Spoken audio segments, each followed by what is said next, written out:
Peace be upon you. Would you like to shift your career to a better one, such as IT sphere programming, but you don't know exactly from where to start? You don't know what is programming, what is IT. You only hear this word about, oh my god, I'm a programmer, so what's up? You hear it, and then you think about, oh, there is a lot of mathematics, stuff like this. I don't know from where to start, how to do, and etc. For that reason, I would like to share with you my knowledge and my experience of programming. My name is Ahmed Sami. I'm enthusiastic to share knowledge, especially beneficial to everyone. And I would like to help you to boost up your career, to change it for a better one, or if you're already on the track to be IT or a programmer. So in that case, presentation will be helpful for you to choose the track that will fit you, and you can make a progress. You can even land a job faster as you can. If that is your goal and that is your target, so welcome to my page. You already landed to the right video. So let's get started with programming, the guide which simplify everything, so you need to check. Our agenda is so simple. What is programming? Areas of programming, most used programming languages and where it is used. Starting by what is programming. Programming in a simple word is a way of communication. If you would like to speak another language to communicate with the people all over the world, so you start to learn this language so you can communicate with them. It's the exact way that you learn programming so you can communicate with computer. You give this computer some orders, you teach the computer to do things which you would like this to do. For that reason, all what you need to learn about programming is fundamentals at the beginning, what it is. Programming is also a way to store value into the memory. You store some data inside the memory. It doesn't make difference what's memory. It's desktop or application, web application, mobile application, or whatever. After this, as a programmer, you manipulate the stored value. You do some calculation over this value, then getting the manipulated value from the database or from where you stored it, so you can display it on a screen, you can use it in another calculation, or etc. So that's a simple way. Programming is a way of communication and a simplifying way of thinking. If you are a programmer, there is a lot of things that you will learn in your life. The area of programming, starting by web development, mobile development, desktop development, big data development, artificial intelligence, embedded systems, etc. And there are a lot more, especially nowadays with the advances and the progress which we are doing it in our daily life. So let's get into web development. What is web development? Web development, simple enough, divided into two different sections. Front end part. Front end part is a place where you can write code for the user to see what is going on, such as web application, like web page. Web application is the representational part of the web development, where you write code so that you can represent the information and the data so people can see and interact with your application. Then we have back-end development. In back-end development is a place where we are manipulating all these values to store it into the database, then return it back and do some information processing over the data. If you learn both of them, you will become full stack development. So the full stack development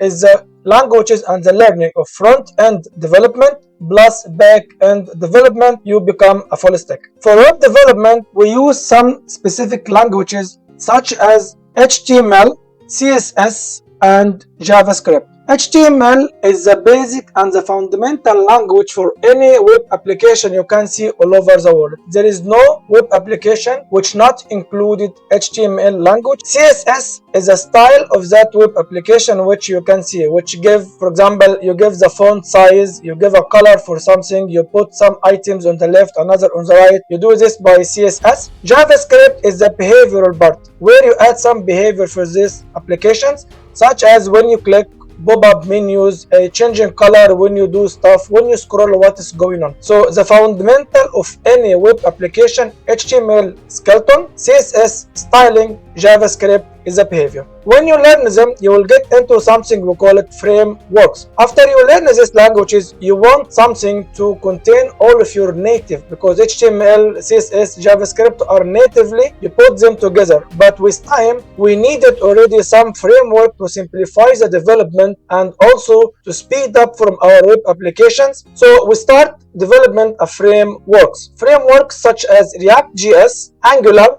Vue, etc., which means that we still have more frameworks on front end, but you can choose one of the famous one like React, Angular, Vue, or anyone else which fits your requirement. We'll get into the back-end languages. For back-end languages, we have several languages which serve the back-end and data manipulation, such as Java, PHP, Python, JavaScript, C#, and .NET as well. C, C++, Ruby.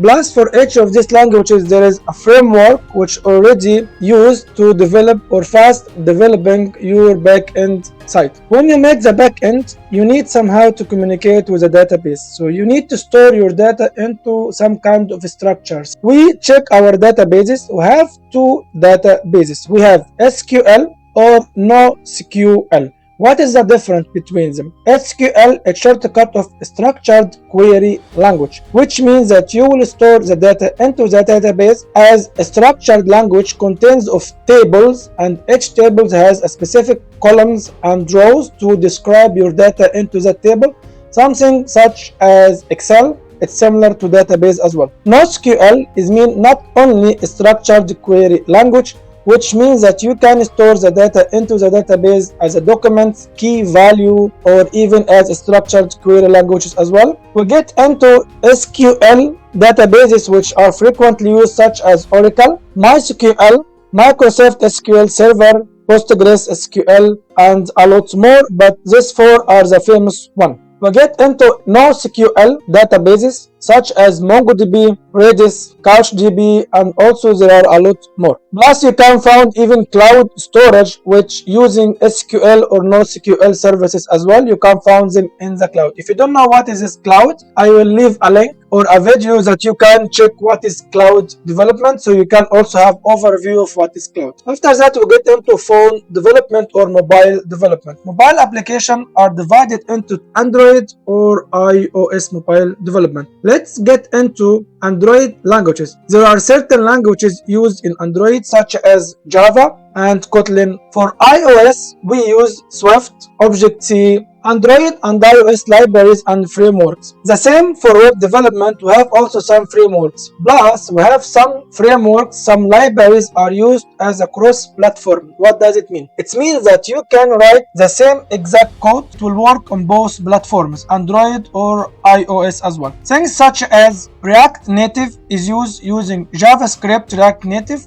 Also have C# on Xmarine framework. Also, we got PhoneGap application. Then we have Dart languages with Flutter framework. Getting into desktop development. For desktop development, usually we have different operation system, Linux, Windows, or iOS. For that depends on the application you write, you can specify the languages, which means that which operation system you are targeting. There are some languages which used as a cross-platform, means that you can write your application, then the application will run across multiple operation systems. Java is cross-platform, Python, Objective-C as well. Also JavaScript, you can use it for desktop development, .NET, C, C++, C#, Perl, Ruby. That's for the desktop development section. We get into big data and how to deal with a huge amount of data. So big data is a way of manipulating a huge set of data. Every day we are using a lot of devices, and all of these devices are streaming data across the world. We need somehow some technologies to manipulate all of this data for analysis purposes or even for marketing purposes, for a lot of different stuff. So big data usually is a technology to deal with a lot and huge amount of data which is streamed every single moment, even or every single second, from different devices, stored into some kind of databases, whatever what kind, then using such languages to manipulate this data for specific results you will use them in the future.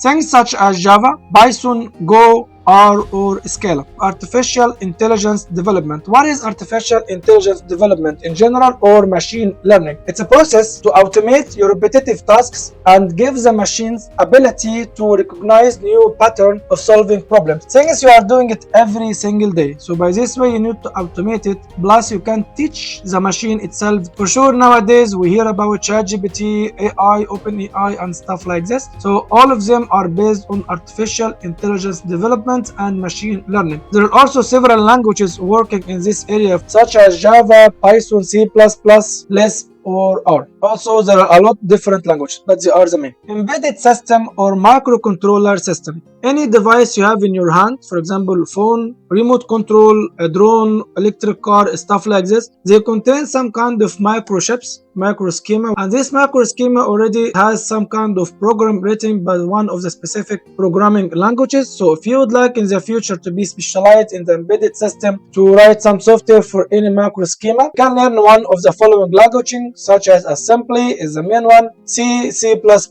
C, or even Java work in embedded systems as well. From the area of languages to most used programming languages that you can see on a daily and some of the comparison between them, each language what it does. We have C, C++. C works in operation system and desktop application for back-end embedded systems, game development, database development, and artificial intelligence and machine learning. Java, web applications, Android, embedded systems, desktop development, big data, artificial intelligence and machine learning. C# and .NET framework, web applications, mobile applications, desktop development, game development. JavaScript, web applications, phone, game development, desktop development. Python is used in web application for big data, desktop development, artificial intelligence and machine learning, and mobile for data analytics and a lot more. PHP still used for desktop application for backend development, artificial intelligence and machine learning, and content management system, something written like WordPress websites, for example. Language of R is mainly used in artificial intelligence and machine learning, big data as well. That was the presentation. For sure, in that presentation, I didn't present all the programming languages because really they are a lot. But it was a guideline to give you a general idea of the most used programming languages on a daily basis in a different fields and different applications. For just describing the different area of programming and what is the most famous programming languages which used in each area and how can you differentiate between them. For more details, you need to choose your area of interest and make more research. By this way, you will guarantee that you pick up the proper and the right programming language for you, which will meet your requirements and your desire to develop and to improve your skills in a specific area. Choose carefully, then make your own research. Find what's best for you. If you stuck, you don't know what to do, please leave a comment down there. I will try to help you. I will provide you with links or whatever you are looking for. See you next time and thank you for watching.